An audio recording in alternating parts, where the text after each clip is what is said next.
Hello guys and welcome to a first impressions look at the Pimax 5K Super, which is in this box. I haven't even opened it up yet, but I will be doing that because this is a raw first impressions video. I know you like to see those, and it gives you my honest sort of raw reaction to what I'm seeing and feeling and everything else. So yeah, this is going to be really exciting. In fact, this 5K Super right here is a bit of a refresh of the 5K Plus, which was released, I think it was 2018, and it has the same resolution, that is 2560 by 1440 pixels per eye. It's an LCD display, but the real killer feature of this headset is that it can reach the dizzying heights, okay, of 180 hertz in sort of experimental mode. Now I know what you're going to say, guys. I'm already ahead of you.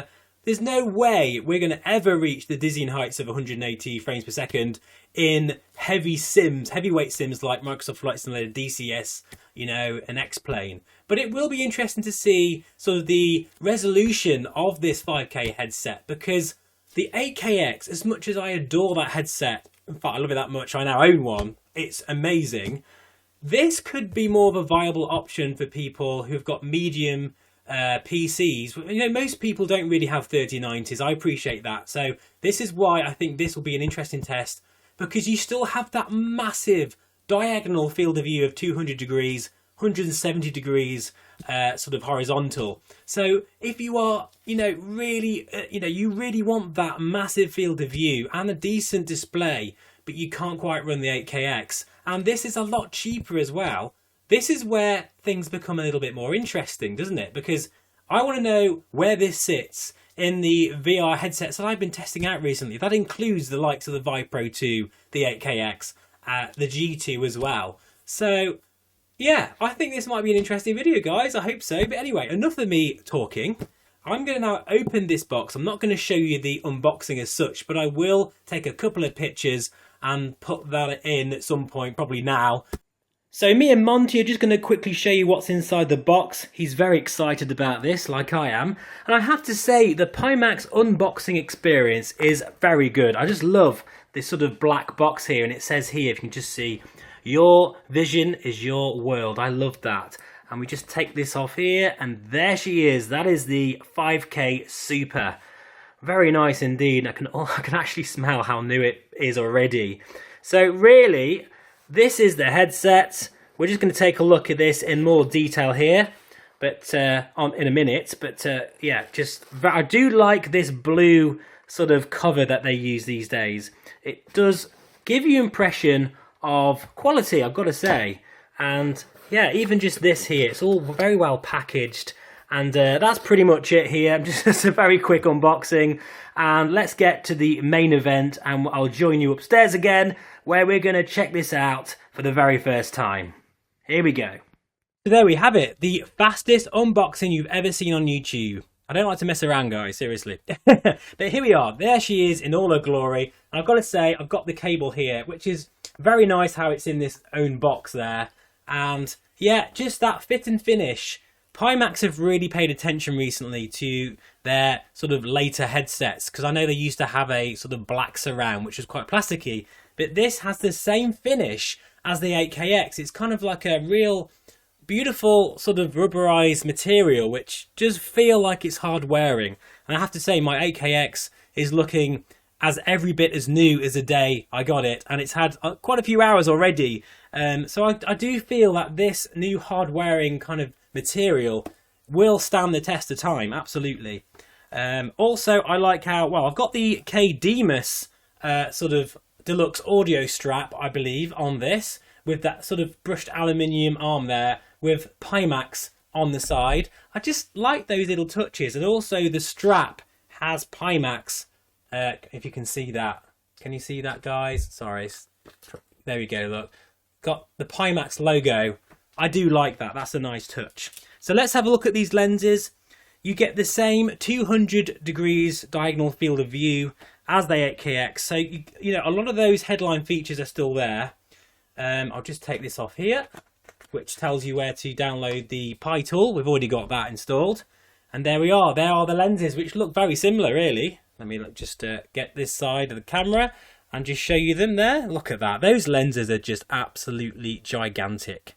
They really are. And that same really nice sort of svelte cushion, which feels really good as well. I mean, I will put it on for the first time, but to be honest, I'm sure it's going to feel very much like the 8KX, really, as it looks like the same housing. So what we'll do is I'll just untie this cable. I'll get back to you in a second. So there we are. That's the cable out of the way. The power of editing is a wonderful thing. And I'm just going to put it on for the first time. I'm expecting it to feel very similar to the 8KX. Let me just, it feels very new, so it's kind of like, just, that's it, there we go. The padding, everything feels very, very, not hard, that's the wrong word, but just, you know, it needs to wear in a bit. So there we are. Actually, am I going crazy, or does this feel lighter than the 8KX? I suppose it would make sense that it does, but this feels very, very comfortable. And it's funny, when you get used to the Pimax series of headsets, when you go back to something like a G2, it feels so tiny. But this feels really good. In fact, I haven't even adjusted it that much yet, but there's a slight wobble to the front, but you're not going to be using the Pimax and doing this, you know, but it's just a good test to see if it stays put, and it does, but there is a bit of movement as expected. The weight doesn't feel that particularly bad. I can imagine that I could be in this for a long time. That padding is really great. It's very important, by the way, to make sure that the back of this sort of halo strap design, or whatever you want to call it, is right at the back of your head, because that means it cups and stays secure and keeps you in the sweet spot. I do also have some by the way, studio form balancers, which make a huge difference to that sweet spot and alignment. And some people do have an issue with the headset kind of just gradually getting, having weight on the nose area, which does happen when you've had the headset on for a while. It tends to just edge forward a bit. If you have balancers on the back, which I do have, and I've got a link for in the description below, 5% off as well, if you use that link and my little code, it really makes a difference actually to the headset. Because sometimes that's sort of the very, very bottom of the headset, because this is the heaviest part, it's just the laws of gravity. It will end up going down onto your nose after a while. So if you do have issues with that, install a weight balancer by Studio Form, and it really does help. I've got a full review of that on the channel very soon. If it's not on already, it could be. Who knows? Right, so first impressions, really nice unboxing experience. The headset feels every bit as good quality as the 8KX, which I'm very surprised about really, considering it's a lot cheaper. I really like this sort of audio strap design, the aluminium sort of feeling there, and just it feels very comfortable. All thumbs up. But now we're going to try it on for the first time in SteamVR, and I'm going to tell you what it feels like in terms of the sort of lenses and that resolution, which I'm very intrigued about. So I'll see you in a few moments. Actually, just before I do that, I've just got the 8KX to compare. And look, this is the 8KX, this one here, and this is the 5K Super. They look exactly the same, and the housing is exactly the same as well. Of course, this one has those studio balancers on right at the back there, and what that does is it really, really helps with the comfort and sweet spot. Although the sweet spot in the 8KX anyway, is very, very good. It's one of the things I love about it. Let's now see what the 5K Super is like in comparison. I'm in it this time. Here we go. Okay, folks, welcome back once again. I hope you got a drink. This is the interesting part now. The 5K Super she's all powered up now. The Pi tool is set for 120 Hz, native resolution, okay? I have not tried this on yet. This is a raw reaction. We're in the SteamVR home environment. Let's go. Here we go. So excited. I love doing this for the first time. Here we go.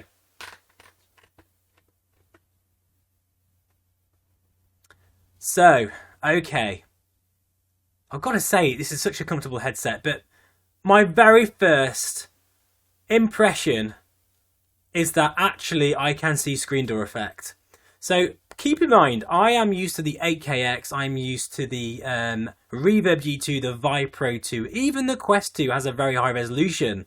So I am spoilt, but this reminds me of the Rift S. If you guys have ever owned a Rift S, which has a very nice screen, by the way, anyway, this definitely has the sort of screen door effect, which is about the same as the Rift S, which is not terrible, actually. It's not that bad. the screen door effect on the original Vive Pro, which you've seen on the channel now quite a few times, is worse than this, because that pen tile arrangement really hits you straight away. But because it's in the LCD panel, you know, there is screen door, but it's not terrible. I can only see screen door actually if I look straight ahead at the sky. That's why I'm looking there. That I can see screen door there, but if I look here, it just disappears. You don't look at it at all. You don't notice it. I have to say the colours in this thing, well, my first impressions, they're quite nice. I don't know whether they've changed it for the 5K Super, because I know a few people have moaned about the colours, but they don't seem too bad at all, actually. They're quite nice. And the resolution, let's have a look here. I haven't got a lot of text to look at, actually, so I will we'll do that in a moment. I'll tell you what, we'll go into Microsoft Flight Simulator, actually. And then we'll try Half-Life Alyx in this first impressions. How about that? 2 different environments. Oh, I do spoil you guys, don't I? But my very first reaction here in SteamVR is there is screen door effect, but it's no worse than the Rift S, okay? There's also a bit of what you call frustum culling, if I've said that correctly, which I probably haven't. Well, I don't know if that shows on the mirror, but there's a bit of not pixelation, that's the wrong thing to say, actually. It's like basically the VR environment is not being rendered. It's kind of just disappearing, and I can just see sort of like that globe there in that cabinet. It disappears and then comes back again. So that might be because I'm using the widest field of view here, which maybe I might need to use parallel reprojection for SteamVR. So that's at the very, very edges of my display. But I must admit the sweet spot is very good. I don't think it's quite as good as the 8KX, actually. But that could be because of that lack of resolution as well. But, okay, so very first impressions, there is screen door effect, but it's not terrible by any means. The colours are quite nice, which I'm surprised about. I was expecting them to be washed out like a few other YouTubers have said, but the colours seem quite good to me. Very comfortable.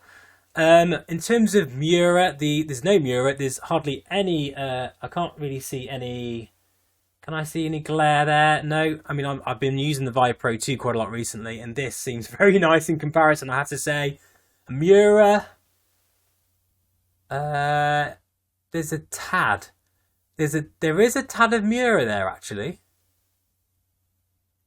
which the 8KX doesn't have. So ever so slightly, there is a little bit of Mura on that panel, but I'm being really super picky, guys, and I know you want me to be. This is why, if I'm in a game or an environment, a flight sim, looking at different things like I am on this wall, all of that disappears. But anyway, let's now go into Microsoft Flight Simulator. We're going to jump into, I don't know, let's say the Piper Warrior and see what that's like for a bit of a circuit around Popham. I'm going to try the microphone as well in the 5K Super to see if that's any different than the 8KX, which is a pretty decent microphone. It's not the best, but it's not the worst either. And yeah, we'll see how things go. Exciting, guys. See you in a moment. Okay, guys, so welcome back once again. I'm saying that a lot in this video, aren't I? But we're in Microsoft Flight Simulator now, in the Just Flight Piper Warrior. We're in Burning Blue Design Popham. We've got fantastic, incredible detail everywhere because this is all payware. So I thought this would be a good sort of, I guess, testing ground right now. We've got live weather enabled. These are my settings for the 5K Super. In fact, this is my settings for all of my headsets at the moment, particularly the 8KX. So I thought it'd be interesting to keep them the way they are. And actually, if you notice here, the resolution of SteamVR is at 100%. That's giving me 2576 by 2200.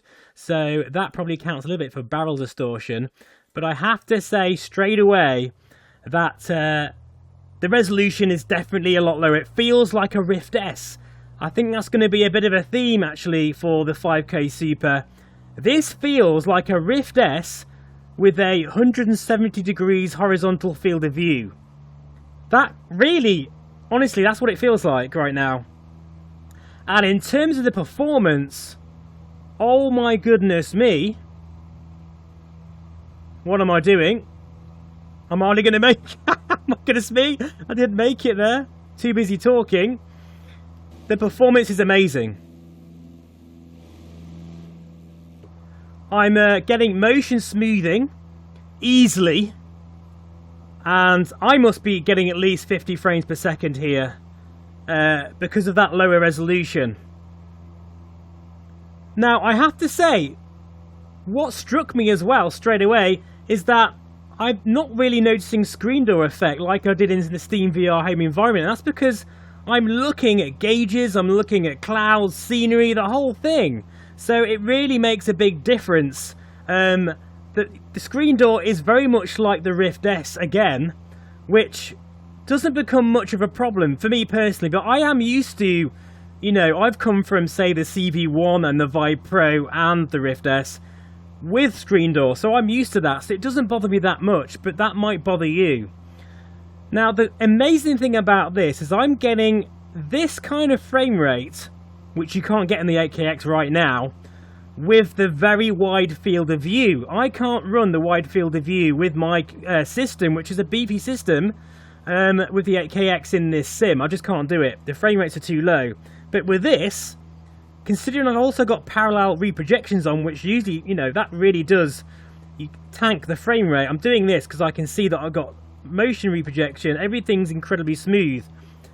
Although, the bad points are, the resolution is pretty awful, really. I mean, it is Rift S quality. You will have to upscale it. And I might try this upscale to see if that makes a huge difference. I also think, for whatever reason, this sweet spot is a little bit smaller than the 8KX. I don't know why. That could be just because of that the byproduct of the lesser resolution and the screen door effect as well. But, you know, and there is a tad amount of Mura in this particular panel that I'm using. But I'm being really picky. I think those things you just don't notice.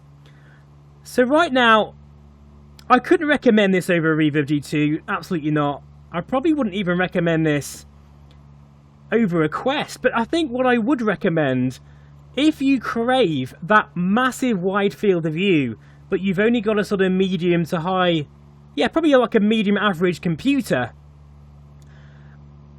this could be a viable option for you. Right, anyway, let's just go in do a base here and land on, yeah, we'll go for 2-1. But my god, this is super smooth. I reckon if I upscaled it a bit, it would only take a little bit for the clarity to be sharp. I can read the comms, I can read the iPad over there just, and yeah, I'm getting crazy frame rate here, so I could probably trade a bit of those frames for a bit of clarity. Very interesting indeed. Right, we'll just put this back on the deck here, because our final test will be a little bit of footage in Half-Life Alyx, if I can get it working, with the index controllers that I'm borrowing from my good friend Mikey. Thank you for listening, by the way, I really do appreciate it. And this is showing as well that using one base station works absolutely fine for seated gameplay as well. Oh, we're getting a bit of turbulence here. This feels amazingly smooth. It's quite strange because I've got that wide field of view that I want with the 8KX in this sim, but I've got super smooth performance. But that resolution, it doesn't. I mean, obviously, it's nowhere near the 8KX standard, or even the Quest. Really, it's like a Rift S. It's a Rift S with 170 degrees horizontal field of view and better audio, and it's more comfortable. That's my impression so far. Thank you so much, guys. Right, I think for the final one, we're going to jump into Half-Life Alyx and check it out to see what it feels like. By the way, I've changed the refresh rate to 90 Hz because there's no point running, you know, Microsoft Flight Simulator with a crazy refresh rate. You're just not going to benefit from the motion reprojection, I don't think. But we'll test all these things over time, I'm sure. Right, I'm just going to get back here, have a drink at the cafe, and I'll see you again in a moment in Half-Life Alyx. So here we are in Half-Life Alyx, ultra detail, and I'm actually using the 180 Hz experimental mode, and I have to say, something very interesting that I didn't think I would notice. Some people do say they actually can tell the difference between, say, 75 Hz, 120 Hz, 90 Hz, 160, you know, you get the idea. And when I look at my hands, which I know sounds strange, but when I kind of move them around here with the index controllers, which I love, by the way, absolutely love these controllers, they're amazing. I can definitely tell the smoothness of my motion, because I think I'm at least getting 120 frames here. In fact, I can see it's wavering because I've got a little frame rate count, so I can just see it. I'm getting between 120 and 140 frames per second. But so I'm nowhere near 180 frames per second, but I still can tell that the smoothness is different, the motion and movement between, say, 75 Hz and 90 Hz, which is remarkable. But I have to say as well that with 180 Hz experimental mode, the field of view has, you know, it's been pulled in a little bit. In fact, quite a lot actually for a Pimax headset. But keep in mind that even this feels way larger than, say, the Vive Pro 2, which I think is important to mention, because that headset, you know, boasts about 120 degrees, but in reality it's probably more like 115. This feels like a true 120 degrees, and you've got that much wider field of view as well. So what's the colours like in this headset? Well, you know, compared to most LCD displays, it's pretty much the same as any other headset.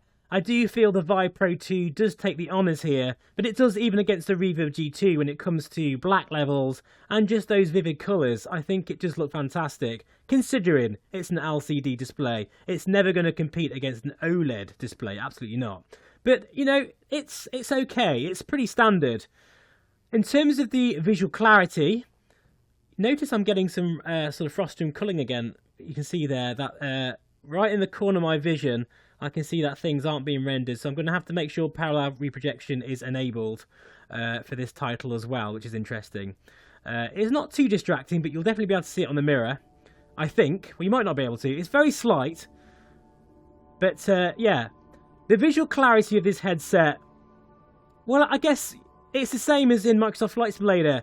It's pretty decent. I could actually super sample this and get a very sharp display. But absolutely, it doesn't stand a chance against the likes of the Reverb G2. Of course it doesn't. I think that's pretty much to be expected here. But yeah, this does feel pretty amazing. And if you'd like to see some Half-Life footage, by the way, a bit more of this game, please let me know in the comments, because I absolutely adore this game. I know this is a flight sim channel, but I think Half-Life Alyx really does show what VR can actually do. But right here, you can see this screen. It's this actual scene here. It's very dark, and of course, you can't beat an OLED screen. But it's no worse than any other LCD headset out there, really. But the smoothness is pretty amazing.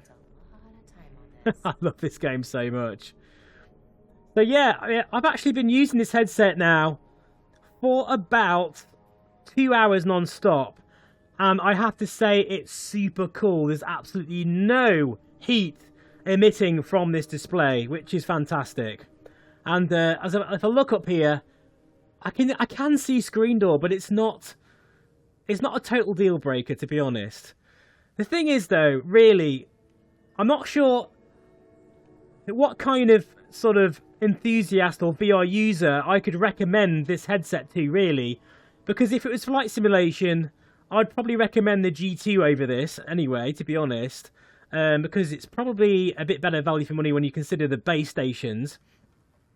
But, you know, I think if you want that extra wide field of view and the incredible sort of tracking of the base station sort of ecosystem with the index controllers, which I love so much, I can't wait to get my own. Thank you, Mikey, for letting me borrow these, honestly. And I guess as well, if your computer isn't, you know, you don't fancy spending $3 or $4 grand on a new computer, this is pretty damn good. This isn't that bad. In fact, I was expecting it to be worse than this. There is screen door effect. The colours aren't as good as, say, the Vive Pro or the Reverb G2, but they're not terrible. And, you know, you wouldn't notice it unless you've got all the headsets like I have right now, which I'm very lucky and very, very privileged to use. And of course, I think one big thing about this headset that is a bit of a draw is the 180 Hz mode and the frame rate. I'm getting insane frames right now.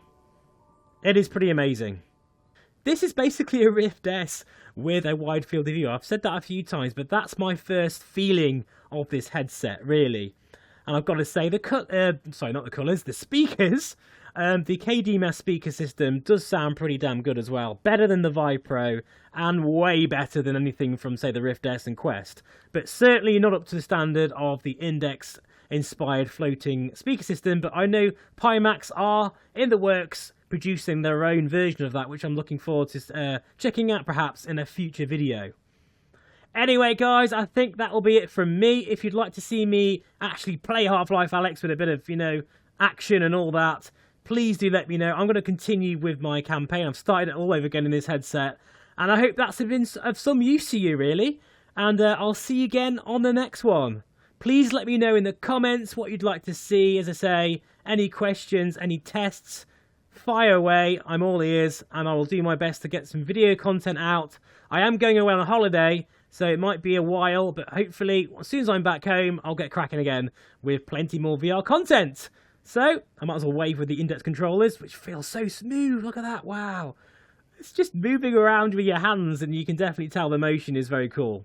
Alright guys, take care. I'll see you again very soon. Bye-bye for now.